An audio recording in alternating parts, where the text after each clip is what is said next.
What's up? I'm back. Time for my breakdown of Friday's fight, which is tomorrow. Chris Weidman versus Dominique Reyes. UFC Fight Night. Not the deepest card in the world. It's a fight night. So some exciting fights on there, but not a super deep card. So it's really going to be about the main event and co-main event. But I want to drive by these other ones very, very quickly.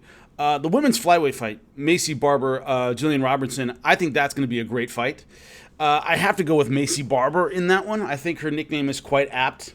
I think it's very appropriate, the future. I think she might really be a force in this division. And what's so interesting about this fight is they're both great finishers.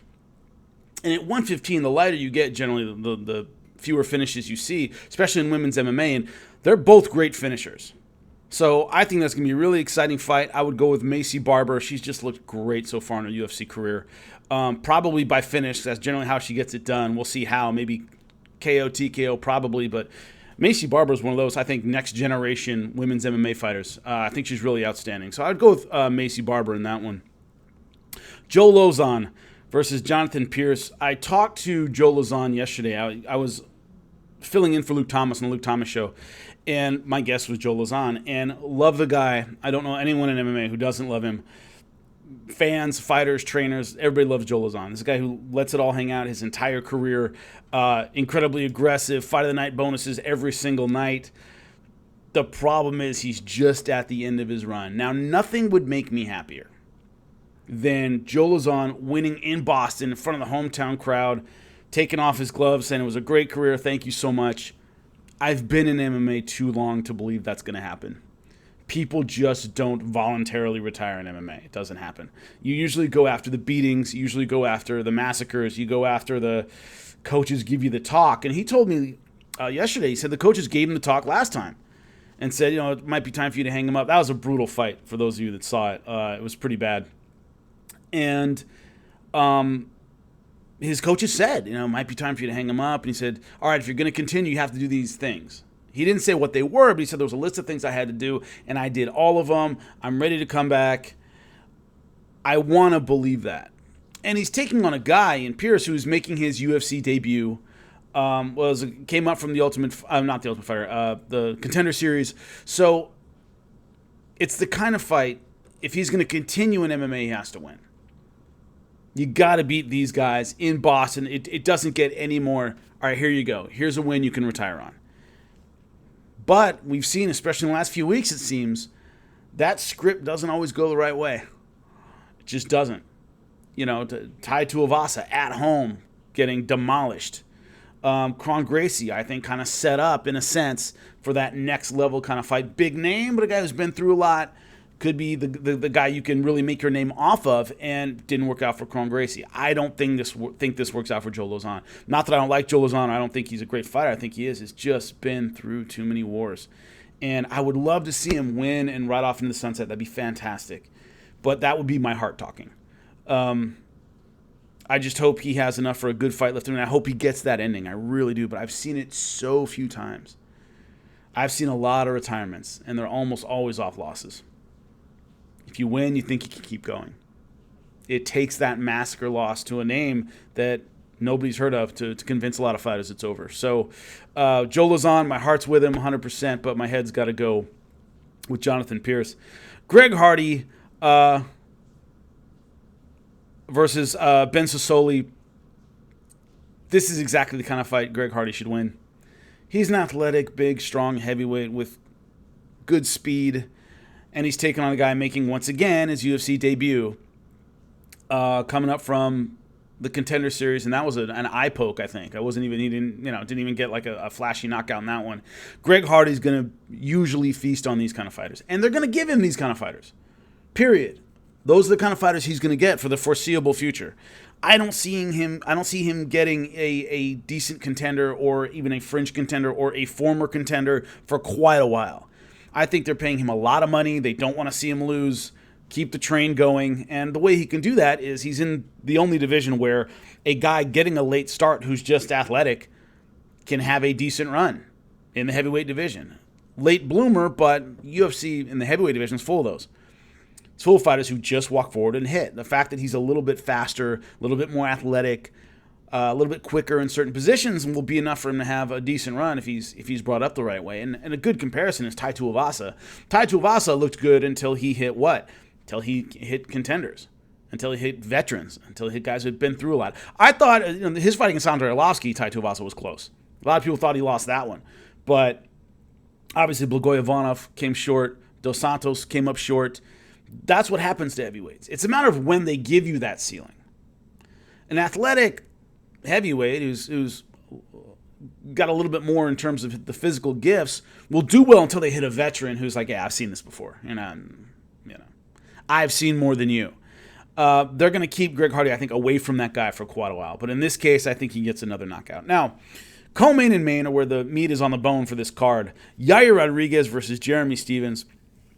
The first time around, I would have said Jeremy Stephens has trouble with Yair Rodriguez. Yair Rodriguez would have been my pick simply because Jeremy Stephens tends to throw wide punches and kind of wild strikes looking for the knockout. That leaves him vulnerable to a guy who is tricky, unorthodox, versatile, and powerful. And Yair Rodriguez is all of those things.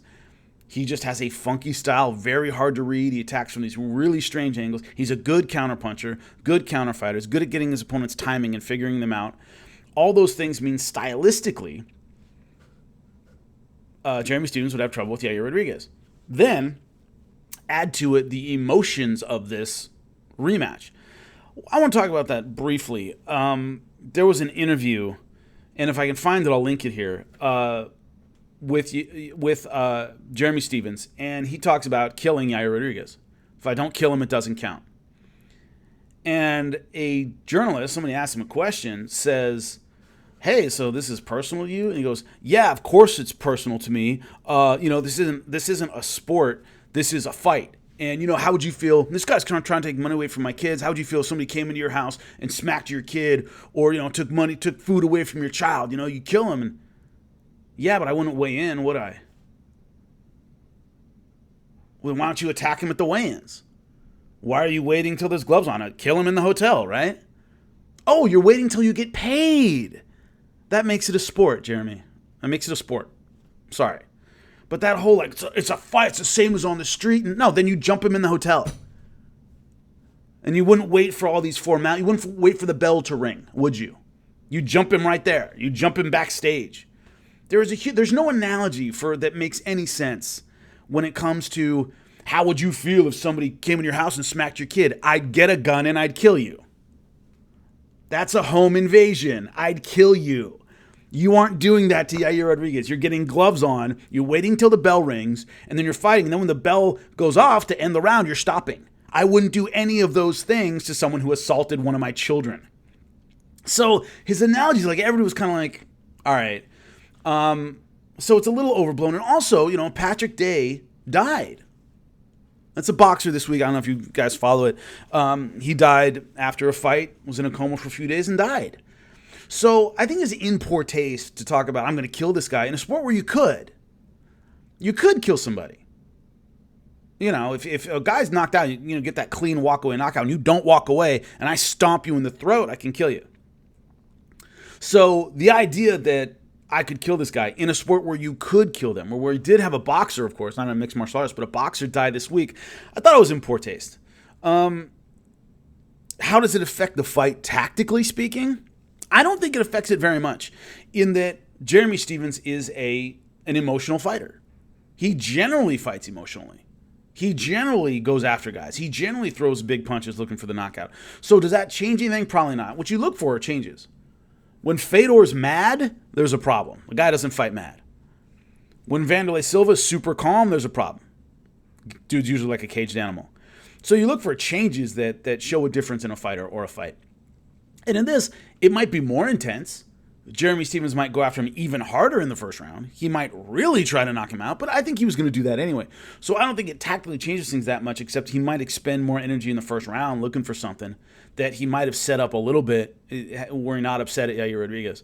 So, but I think he runs into the same tactical problem, which is Yair Rodriguez has a funky style, can knock you out from a bunch of different angles, like we did the Korean Zombie. I couldn't simulate that elbow now. If I practiced it for a month, I couldn't do it on a dummy. He did it on a real person coming at him, trying to knock him out in the last second of a fight. So I think tactically, Jeremy Stephens runs into the same problem with Yair Rodriguez that he would have if he didn't hate the guy. He tends to throw wide punches and is vulnerable to those in-between kind of shots, and that's what Yair Rodriguez loves to throw.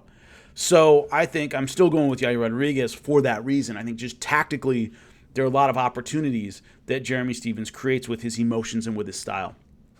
So the main event, this is a tricky one to me. Dominic Reyes, Chris Weidman.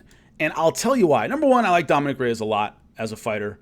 I didn't think he won the Volkan Oezdemir fight, but big, physical, rangy, strong, hasn't fought anywhere near the names of Chris Weidman. That's not even, I mean, the biggest wins, Volkan Oezdemir, OSP, that's about it. I mean, Chris Weidman fought everyone under the sun at 185. Now, different weight class, but he's used to big fights against big names. That's one of Chris Weidman's advantages.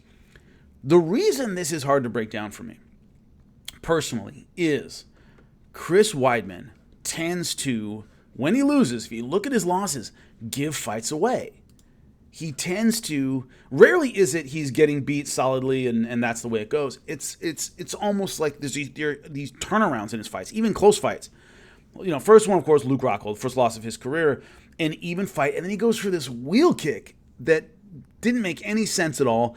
Rockhold ends up on top of him, beats the crap out of him. He ends up barely surviving the round, and he finishes him in the next round. So, but it was a decision by Weidman to go for a strike that didn't make any sense under the circumstances, and let Rockhold get on top of him. It was crazy. And so it was just this sudden change where he made a bad decision and ended up paying for it. Yoel Romero, close fight, boom, flying knee. Now that isn't so much on Weidman as it is, Yoel Romero is just an explosive guy who can knock you out from anywhere. But once again, an even fight, and then boom, there's this sudden turn. Gegard Mousasi, when he got kneed and had his hands down, and of course, it seems like he kind of milked the knockout, thinking he could get a disqualification. He was wrong, but this weird decision turns a fight for him.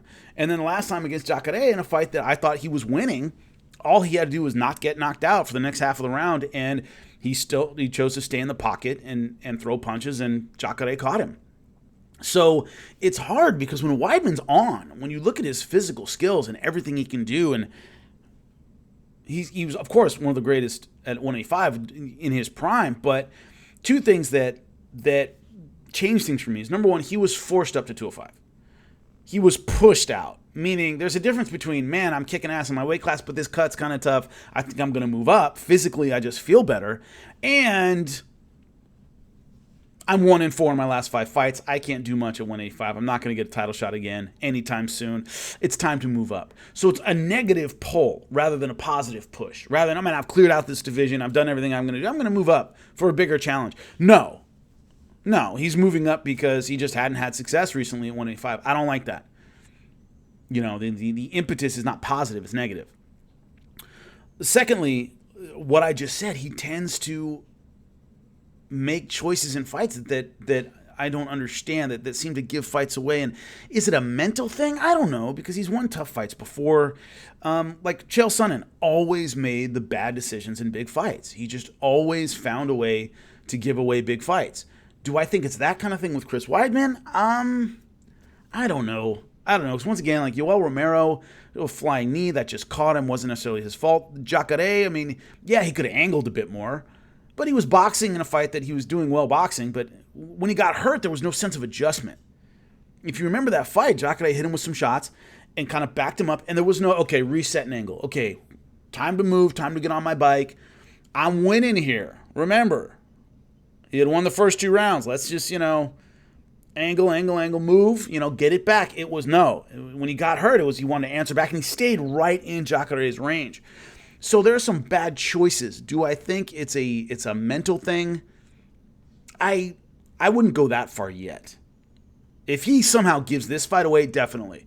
I would say maybe it's just a mental thing where he tends to subconsciously want out of big fights. And I see that happen all the time. There are certain fighters who just have a problem. And it seems like when the chips are down and everything's on the line, they just make the wrong decision. Cowboy Cerrone's one of those. or just have flat performances. And the weird thing about Chris Weidman is he doesn't seem to have flat performances. All these fights I mentioned were competitive up to a certain point. It wasn't like he got out there and just laid an egg and like, oh my God, who is this guy? It looks totally different. They're competitive fights, and then he just somehow manages to give the fight away. So it could be a mental thing. This fight will tell us a lot. Now, physically, moving up to 205, Weidman, a big 85er, not the biggest 85er.